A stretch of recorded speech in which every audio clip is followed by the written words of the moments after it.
자, 한국어와 일본어, 이 두 언어 사이에 숨겨진 아주 흥미로운 연결고리가 하나 있는데요. 오늘 그 언어 퍼즐 속으로 한번 깊숙이 들어가 보겠습니다.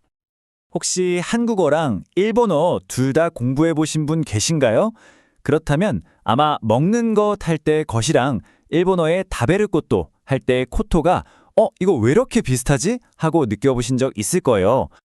정말 그냥 우연히 발음만 비슷한 걸까요? 아니면 사실은 역사 속 어딘가에서 같은 뿌리를 공유하고 있었던 걸까요? 자, 지금부터 우리가 언어 탐정에 대해서 그 증거를 하나하나 따라가 보도록 하죠. 자, 그럼 첫 번째 단서, 바로 음운, 즉 소리가 어떻게 변해왔는지 그 과정을 한번 살펴볼게요. 이 이론의 핵심은 아주 예측 가능하고 또 단계적인 소리의 변화에 있거든요. 겉이라는 소리가 어떻게 바다를 건너서 코토가 됐는지 그 비밀을 풀어보겠습니다. 자, 이게 총 3단계 변신 과정이라고 보시면 돼요. 먼저 첫 번째, 첫 소리 기억이 일본어로 가면서 큐 발음, 즉 카행 소리로 바뀝니다. 그리고 두 번째, 우리말의 어모음, 이게 일본어에는 없잖아요. 그래서 가장 비슷한 소리인 오로 자연스럽게 대응되는 거죠. 자, 그럼 것이 곧이 됐다가 이제 콧 같은 소리가 됐겠죠? 근데 여기서 제일 중요한 세 번째 단계가 나옵니다. 일본어는 우리말처럼 받침 소리를 쓰지 않잖아요. 곧처럼 시옷으로 딱 끝나는 소리가 없어요. 그래서 이 뒷발음 뒤에 모음 오를 한 번 더 붙여줘서 소리를 열어주는 겁니다. 코토, 이렇게요. 자, 그런데요. 단순히 소리만 비슷하다고 해서 같은 단어라고 할 수는 없겠죠? 진짜 놀라운 건 지금부터입니다. 이 두 단어가 각자의 언어에서 맡고 있는 문법적인 역할이 거의, 아니, 그냥 똑같다고 봐도 될 정도거든요. 이걸 문법 용어로는 형식명사라고 하는데요. 말이 좀 어렵죠? 쉽게 말해서 원래 가진 구체적인 뜻은 좀 희미해지고 동사 같은 애들 뒤에 붙어서 뭐뭐 하는 것 하고 하나의 덩어리로 만들어주는 일종의 문법적인 포장지 역할을 하는 거예요. 이 예시를 보시면 그 차이가 확 드러납니다. 일본어에서 코토는 우리말 것처럼 추상적인 개념이나 사실, 상황에 써요. 그런 일은 몰라 할 때처럼요. 반면에 눈에 보이고 만질 수 있는 진짜 물건을 말할 때는 모노라는 완전히 다른 단어를 씁니다. 우리말의 것과 그 쓰임새가 정말 판박이죠. 이런 평행관계는 정말 수많은 문법 구조에서 나타나요. 여기 예문 좀 보세요. 먹는 것이 좋다를 일본어로 하면 타베로 코토가 스키가 되죠. 보세요. 는 것과 코토가 정확히 똑같은 자리에서 똑같은 역할을 하고 있잖아요. 미래 행동을 말할 때 쓰는 리일 것도 마찬가지고요. 정말 신기할 정도로 일치합니다.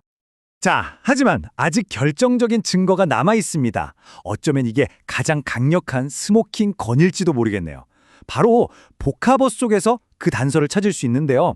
코토가 다른 단어랑 합쳐질 때 일본어의 발음 규칙에 따라서 소리가 살짝 부드러워지면서 고토가 되거든요. 이걸 타금하라고 합니다.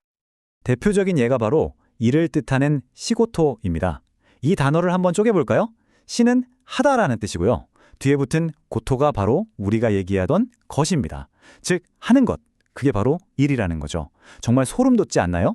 사건을 뜻하는 데키고토도 마찬가지예요.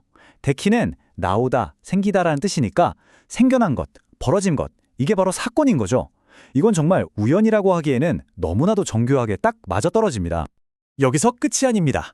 이 연결고리는 더 깊은 곳으로 우리를 이끄는데요. 코토가 단순히 일이나 사건 같은 추상적인 것을 의미하는 걸 넘어서 놀랍게도 말이라는 뜻까지 품고 있다는 사실 알고 계셨나요? 일본어 한자를 보면 일 사자도 코토라고 읽고요. 말씀 원자도 코토라고 읽습니다. 소리가 똑같죠. 코토다마는 말의 영혼이란 뜻이고 코토노하는 말의 잎사귀, 즉 언어를 뜻하는 아주 아름다운 옛말이에요. 이건 고대 일본인들이 어떤 사건, 것과 그 사건을 표현하는 말, 것을 거의 동일시했다는 아주 깊은 철학적인 연결을 보여주는 거죠. 근데 일부 연구에 따르면 이 뿌리를 거슬러 올라가면 우리말의 곧다나 굳다와 만난다고 해요. 생각해보면 정말 의미심장하죠.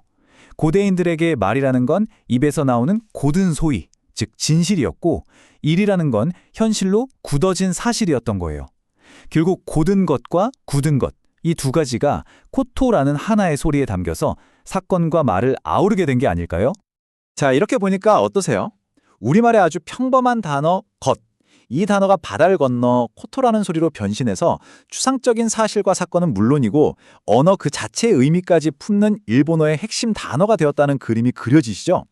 의문 변화부터 문법적인 역할, 그리고 의미의 확장까지 모든 증거가 하나의 뿌리를 가리키고 있는 겁니다. 정말 흥미롭지 않나요?